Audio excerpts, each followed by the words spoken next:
For all you low carbers out there that like the feel of a sandwich or a hamburger in a bun or a tortilla, I'm going to show you a little trick that I learned from a Swiss student on frying cheese. It's amazing. I hope this turns out. I'm going to show you how to make an amazingly tasting fried cheese wrap. And what you're going to do is you're going to get some cheese. What I just got was your just favorite mild cheddar. You get shredded, you can use sliced, you can use whatever. The block hard cheeses don't work as well, so shredded works really well. And what you're going to do is you're going to make a cheese tortilla out of shredded cheese or sliced cheese. And let me show you how to do this. You just take the cheese and you put it in the pan. That pan needs to be on high, it needs to be hot. And I use real cheese because it works better. The sliced cheese doesn't work as well because I use a high-fat cheese.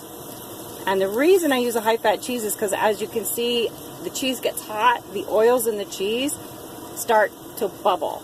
And it's the heat and the fats melting in the cheese that binds it together.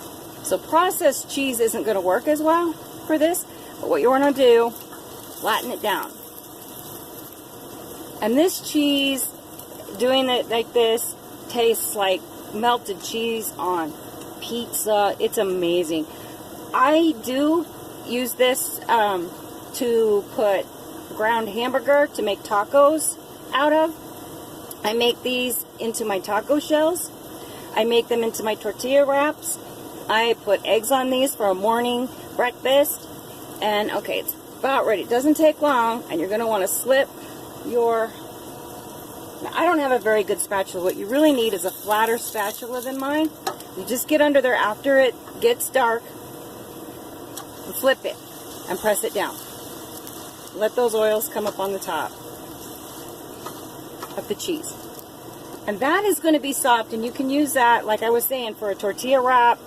I use it for pizza, so I will use ground beef. My favorite is onions and green peppers, and pizza sauce, and that way I have a pizza slice that really feels like I'm eating pizza.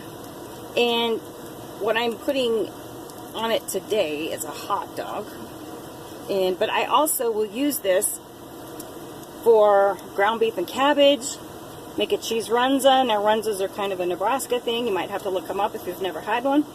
And I also use them, like I said, you can use them for anything. The sky's the limit. I usually a lot for pizza, and I use them a lot for tacos. So when I'm using them for tacos, this is my shell that I use. And let me get over to the plate. And there you have it, and that's all you got to do. Make sure you turn the little burner off. And it's hot, so you got to let it cool a little bit.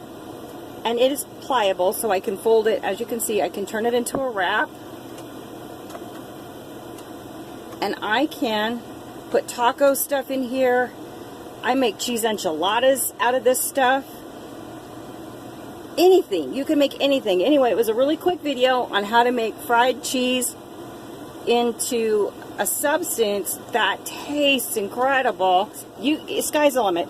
Sky's the limit. You can make a gyro out of it. But for low carb people, when you don't have hamburger buns and you don't have bread for sandwiches, I put hot tuna in here to taste like a tuna melt, and sky's the limit. Anyway, that's just a short video on how to make fried cheese for low carb dieters who can't use bread and still want the feel that they're eating pizza, or they want the feel of a taco, or they want the feel of a burrito. And you just don't get that when you're on the low carb diet. But this pretty much solves that problem. I put bacon and tomato in it.